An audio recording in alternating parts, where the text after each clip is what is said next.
ना मैं नेता हूं, ना मैं अभिनेता हूं। प्रधान से लेकर के प्रधानमंत्री बनने तक की चुनावी यात्रा में नहीं हूं। मनाया, बहुत बहुत धन्यवाद। मेरे विचार क्या है, यादें मेरे पास कुछ है नहीं। मैं टीचर हूं, मेरठ कॉलेज में हूं, फिजिक्स पढ़ाता हूं।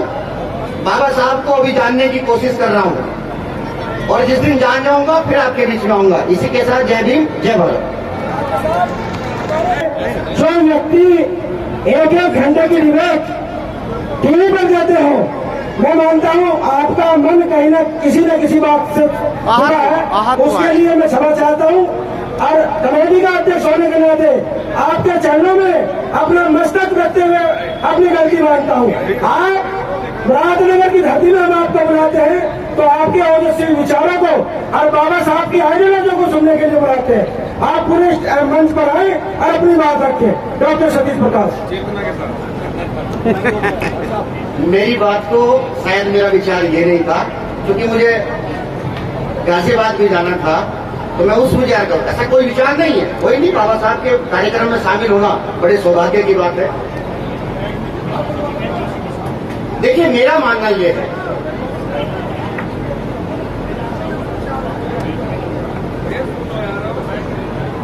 मुझे तो 2 ही मिनट बोलना है।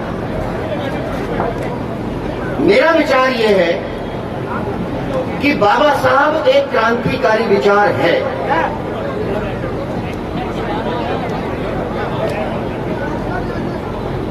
ये क्रांतिकारी विचार है भारत के निर्माण में। भारत का जो सामाजिक परिवेश है, कहीं ना कहीं बाबा साहब की विचारधारा के साथ आज लोग जुड़ रहे हैं, चाहे वो राजनीतिक रूप से ही सही जुड़ रहे हैं, उन सबका स्वागत। लेकिन भारत को में बाबा साहब को एक सवाल के रूप में देखा गया तमाम अवस्थाओं में। मैं किसी पार्टी का नाम नहीं ले रहा हूं। भारत के तमाम व्यवस्था ने बाबा साहब को एक सवाल के रूप में रखा और दुर्भाग्य ये रहा कि वो वहां से चला हुआ सवाल दलितों के मंचों तक पहुंचते पहुंचते कहीं ना कहीं दलितों के मंचों ने भी बाबा साहब को एक सवाल के रूप में रखा। लेकिन सच ये है कि बाबा साहब सिर्फ सवाल नहीं है, सच ये है कि बाबा साहब जवाब भी है। बाबा साहब ने अगर कोई समस्या रखी है तो उसका हल भी किया है। कोई भी राष्ट्र, कोई भी देश, उसके 3 आधार हैं। आर्थिक स्ट्रक्चर किसी राष्ट्र का क्या होगा, सामाजिक आधार किसी राष्ट्र का क्या होगा, राजनीतिक आधार किसी राष्ट्र का क्या होगा। सामाजिक व्यवस्था के खिलाफ जो लड़ाई बाबा साहब ने लड़ी, उसका एक हिस्सा तमाम लोग आज तक पहुंचते रहे। उस सामाजिक लड़ाई की भी आधी इंफॉर्मेशन आपके पास है। उस सामाजिक, उस देश के अंदर जो आर्थिक स्ट्रक्चर होगा, उसमें बाबा साहब की क्या भूमिका है, शायद हम विरोध करते करते व्यवस्था को, उस व्यवस्था को रख नहीं पाए। भारत के आर्थिक व्यवस्था में, किसी भी देश की आर्थिक व्यवस्था के 2 मानक हैं। उस देश की मुद्रा क्या होगी और उस देश का जो भंडारण है वो क्या होगा। आपको साथ ये बात पता होनी चाहिए कि इस दुनिया में 2 तरह की व्यवस्था है, इकोनॉमिक व्यवस्था। अरब की व्यवस्था चांदी आधारित है और यूरोप की व्यवस्था गोल्ड आधारित है। अंग्रेज भले ही यूरोप से आए हो, लेकिन भारत में आकर के उन्होंने भारत की इकोनॉमी को, कहीं ना कहीं व्यवस्था को चांदी व्यवस्था ही बना करके रखा। बाबा साहब ने पहली बार अपना जो रिसर्च किया इकोनॉमिक्स के आधार पर, क्योंकि उस समय के बाबा साहब दुनिया के सबसे बड़े इकोनॉमिस्ट माने जाते थे, बड़े पॉपुलराइज इकोनॉमिस्ट थे। उन्होंने पैमाना दिया और उस पैमाने के आधार पर भारत की जो आर्थिक व्यवस्था है कहीं ना कहीं गोल्ड आधारित थी। जो आज लोग कह रहे हैं कि इकोनॉमी बहुत बड़ी है, ये उसी व्यवस्था का खेल है। और भारत के मूल्य का निर्धारण, रुपये का निर्धारण क्या होगा, बाबा साहब की एक रिसर्च पेपर है जो उनकी थीसिस का भी टॉपिक है, वो है द प्रॉब्लम ऑफ रुपीज। आज नदियां जोड़ रहे हैं, आज लोग नदियां जोड़ रहे हैं। नदियां जोड़ने का कंसेप्ट बाबा साहब ने दिया। लेकिन बाबा साहब के समय में कुछ लोगों ने, जिन लोगों जो आज कहते हैं कि नदियां जोड़ने से देश का विकास होगा, कल वही लोग बाबा साहब का विरोध इसलिए कर रहे थे कि नदियों को जोड़ने से नदी की कहीं ना कहीं पवित्रता खत्म हो जाएगी। मैं किसी पार्टी को रिप्रेजेंट नहीं कर रहा, पार्टी का मैं विरोध करता हूं, कोई क्योंकि बाबा साहब का सामाजिक मंच है। लेकिन एक बात जरूर कहूंगा कि इससे पहले की सरकारें, ये सवाल मेरा किसी राजनीतिक नहीं है, इस देश की व्यवस्था से सवाल है कि अगर योगी जी अगर गंगा एक्सप्रेस वे बनाते हैं तो क्यों बहुजन समाज पार्टी अगर गंगा एक्सप्रेस वे बनाती है तो एनजीटी और तमाम व्यवस्था क्यों आ जाती है? ये सवाल लोग पूछेंगे। मेरा कहना यह है कि देखिए, जो व्यवस्था है बाबा साहब जवाब है, और आपका काम सिर्फ ये है, राजनीतिक हल क्या निकलेगा ये छोड़ दीजिए, व्यवस्थाएं चेंज होगी, इसका मेरे जीवन पे कोई प्रभाव नहीं होता। दो तरह के लोग दुनिया में रहते हैं, एक वे लोग जो व्यवस्था परिवर्तन का इंतजार करते हैं, एक वे लोग जो व्यवस्था परिवर्तन के साथ अपने आप को डालते हैं, और अम्बेडकर मानने वाले लोग वही लोग हैं कि जो जीवन की विपरीत परिस्थितियां, अरे राजनीति कुछ भी हो, जब 1000 साल की विपरीत परिस्थितियां हमको मिटा नहीं पाई तो 2-4 साल का जो विपरीत परिस्थितियां जिसका लोग डर दिखाते हैं वो मिटा नहीं पाएंगे। रोटी हमने भी खाई, कौन कहता है? हमने सड़े हुए मांस खा लिए, छोड़िए, हमने मरे हुए जानवरों का भी मांस खा लिया अपने जीवन को बचाने के लिए, तब हम नहीं मरे, तो आप कैसे मर जाएंगे? कोई लोग कहते हैं कि रोजगार खत्म हो जाएगा, हमने कहा कि सुनो, इस देश के चौराहे जब तक जिंदा रहेंगे, इस देश का दलित कभी बेरोजगार हो नहीं सकता। हम ऐसी समाज से आते हैं, हमारी कोई महिला किसी चौराहे के ऊपर खड़ा होकर के, या हमारे समाज का कोई भी व्यक्ति किसी चौराहे पे खड़ा होकर के 500 रुपए की भीख नहीं मांगता। हम जाते हैं दोपहर के अंदर 350 रुपए की मजदूरी करना पसंद करते हैं, हम ऐसे समाज के लोग। तो मेरा कहना यह है कि देखिए, विरोध करते करते चालाकी समझिए, आपको सिर्फ और सिर्फ विरोध नहीं करना है, आपको अपनी अच्छाइयां भी बतानी है, आपको अपनी मेहनत भी बतानी है। और एक बात और, the colours of Dalit, the colours of Dalit, ये सच है, मैं कहता हूं मंचों के आधार पर कि हमने रंग भी झेले हैं। हमने गांव देहात में अगर हमारी महिलाएं अगर चटकीला भड़कीला रंग पहन करके जाती थी, ये लोग वही लोग हैं तो आज व्यवस्था को कोसना चाहते हैं। वो लोग कहते थे कि क्या रंग पहन रखे तुमने, चमारों जैसे रंग पहन रखे। आज दुनिया की कोई भी खूबसूरत महिला अपनी सुंदरता का प्रदर्शन करना चाहती है तो वही चमारों के रंग पहनने पड़ेंगे। जो ना मोटा अनाज दलितों ने खाया, जिस अनाज को खा करके, मोटा अनाज हमने अपनी पसंद से नहीं खाया, मोटा अनाज हमारे हिस्से में आया, आज सारी दुनिया का लोग 5 स्टार होटल में बैठ करके वही मोटा अनाज खाना चाहते हैं। आप कहते थे कि ये चमार जो है ये लहसुन प्याज खाते हैं, और आपने कहा कि मैं लहसुन प्याज नहीं खाता, मेरी पवित्रता है। एक चीज का ध्यान रखो, चालाक बनो, अपने घरों में खाना पीना पवित्रता का प्रतीक नहीं है, खाने पीने को पवित्रता से मत जोड़ो। आप लहसुन खाते हैं या नहीं खाते हैं उसको पवित्र मत बनाओ, जो चीज आपके पास भोजन अवेलेबल है उसको खा जाओ। भगवान बुद्ध से, क्योंकि बाबा साहब का न्याय हूं, एक बात लास्ट कहूंगा कि भगवान बुद्ध से भी ये बात पूछी गई कि हे भगवान बुद्ध, अगर आपके सामने मांस परोस दिया जाए तो आप उसको खाओगे या नहीं खाओगे? लोगों को लगा कि भगवान बुद्ध जो है अहिंसा के पुजारी है ना, जीवों की रक्षा करने का जो उनका सिद्धांत है, तो भगवान बुद्ध ने ये कहा कि भोजन मैं स्वाद के लिए नहीं खाता, भोजन मेरे लिए स्वाद नहीं है, भोजन मेरे लिए ऊर्जा प्राप्त करने का साधन है। तो भोजन को स्वाद के रूप में प्रस्तुत करेंगे लोग, आप उसको ऊर्जा के रूप में लीजिए। इसी के साथ जय भीम, जय भारत, जिंदा रहेंगे 100%। इस देश की व्यवस्था के ऊपर, इस देश की दीवारों के ऊपर लिख दो, आज नहीं तो कल, अगले 20 साल में इस देश का दलित, इस देश का चुनाव बनेगा। जय भीम, जय भारत। मैं गुजारिश करूंगा डॉक्टर सतीश प्रकाश जी से,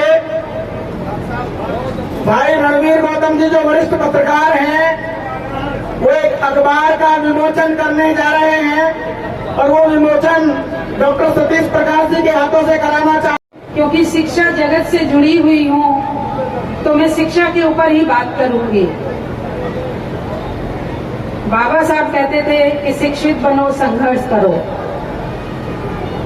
मैं यहाँ नूरपुर में प्रिंसिपल हूँ और मैं ये ऐसा महसूस करती हूँ, यदि हम घर बनाते हैं तो उसकी नींव बहुत मजबूत होनी चाहिए, तभी बिल्डिंग ऊपर खड़ी हो सकती है बहुत अच्छे से। तो मैंने ये देखा कि जो प्राइमरी स्कूल हैं बेसिक के, उसकी जो नींव है, और उस स्कूल में मैंने ये देखा है, ये पाया है कि हमारे ही बच्चे पढ़ते हैं। ये देखने में आता है कि वो नींव जो है बहुत कमजोर है। उस नींव को हमें मजबूत करना है। जो गांव में प्राइमरी स्कूल खुले होते हैं उसमें आज टीचर्स भी हैं, संसाधन भी हैं, बच्चे भी हैं, लेकिन जो पढ़ाने वाले अधिकांश लोग हैं, टीचर्स हैं, वो अधिकांशतः स्वर्ण जाति के हैं।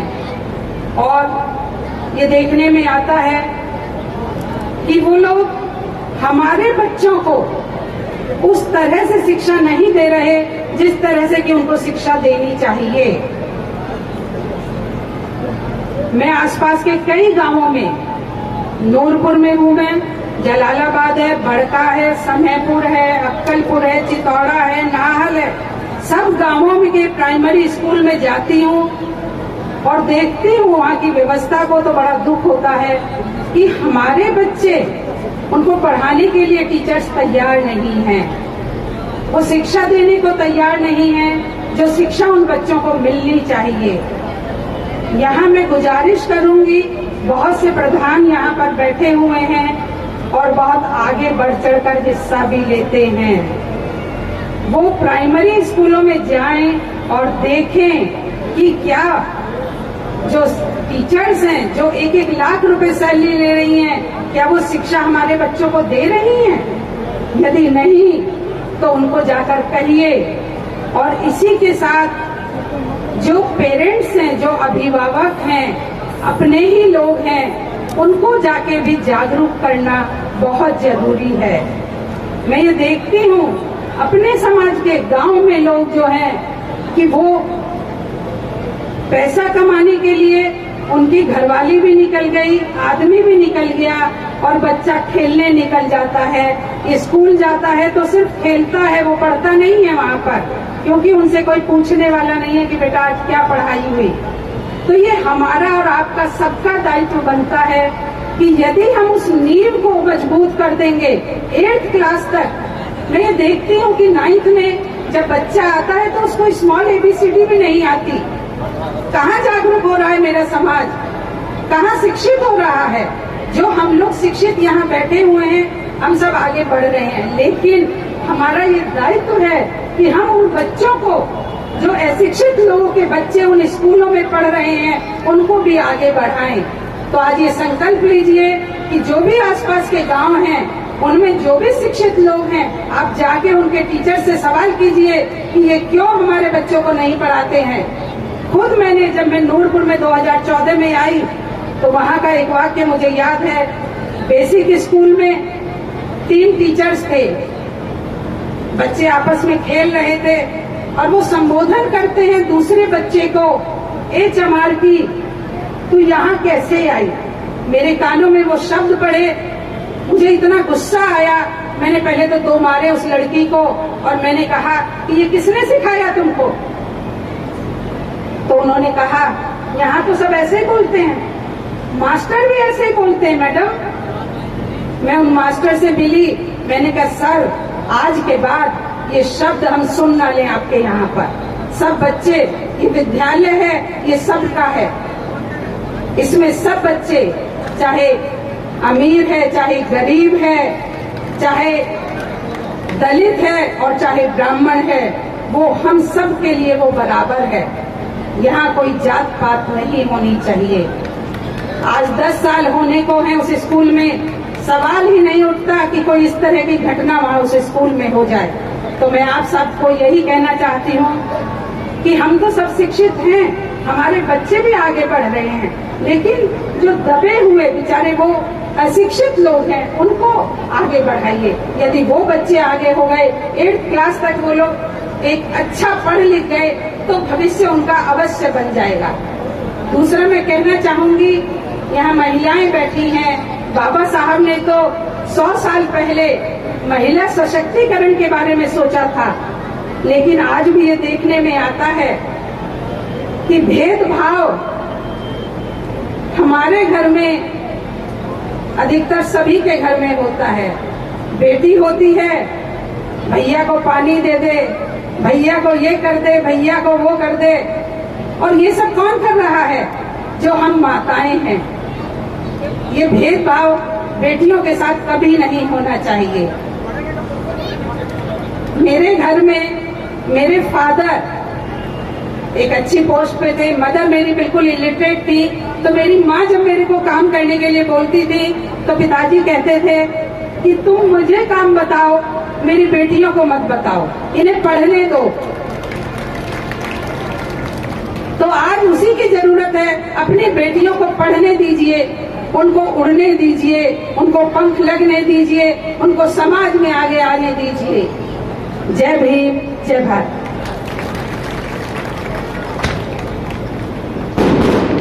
मैं गुजारिश करूंगा श्रीमती राजेश्वरी जी, श्रीमती रजनी जाटव जी, श्रीमती मुनेश देवी जी, श्रीमती उमा देवी जी, मैडम सुषमा सुमन को सम्मान प्रतीक देकर के सम्मानित करें।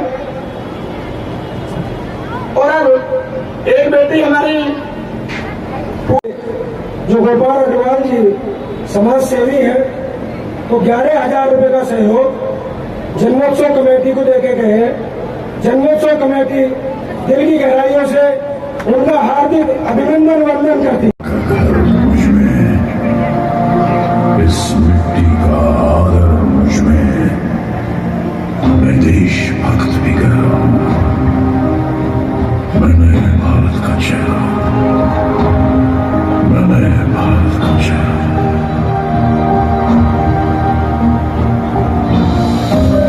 मैं बेटी की मुस्कान में हूँ, मैं नारी के सम्मान में हूँ। मैं बेटी की मुस्कान में हूँ, मैं नारी के सम्मान में हूँ। विज्ञान में और किसान में हूँ,